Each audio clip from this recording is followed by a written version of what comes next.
So, hello everybody for this week's vlog number 6 of film history class.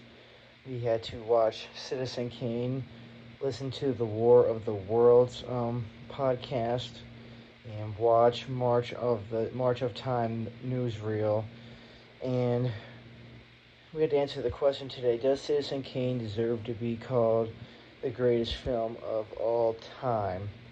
Now, first things first, I want to say I did enjoy watching the movie. It was a very good picture, and it was definitely very good. And what I have read that people have said is like Citizen Kane is responsible for influencing cinematography in many major ways. In the marriage of Citizen Kane's clear definition with increased depth of field became a hallmark of 1940s cinema. So a lot of people have said that Citizen Kane is one of the greatest movies of all time, which I can agree and see why that is. I think it's a very good film. I definitely would recommend watching it.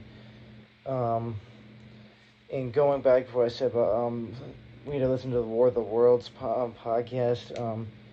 That was a very good podcast, and I like the use of sound.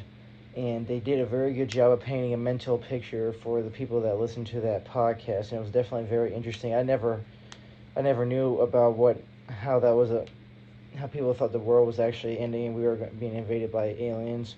I did not know this, so it was pretty interesting to think back then that without technology, you really had to listen to the radio and listen to the news channels on the radio, it made it very clear that people were assuming that we were being invaded by an alien race or species, and a lot of people did believe it was a thing back then because they didn't have technology to verify this sort of thing or see it was actually real. But the March of Time newsreel is very interesting. It gives a very good image of what it was like in Germany during the beginning of whenever the Nazi Party and Hitler took over, and what life was like for basically everybody back then in Germany, which is very interesting. And some of the stuff I did not even realize was a thing in Germany. Like you had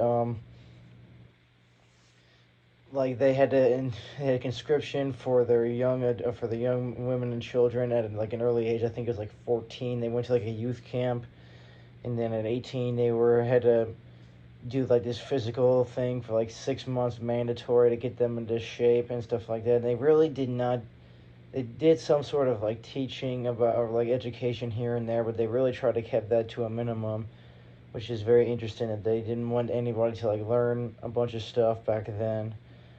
But Citizen Kane, I definitely think, is one of the greatest films of all time. I would agree with that statement. And it's even been ranked number one by AFI's 100 Years, 100 Movies, American Film Institute. So it's gotten a lot of positive reviews, despite the fact that people that William Randolph Hearst tried to cancel the movie and not have it produced. It was still screened at several theaters showing it, which is interesting. And because with that he almost William Randolph Hearst almost didn't make prevented one of the greatest movies or films ever from being made, which would definitely have interesting to see what would happen if he actually got his wish and did not, and the film was never actually produced. But that is all for this week's vlog, and I will see everybody next week for another vlog for film history.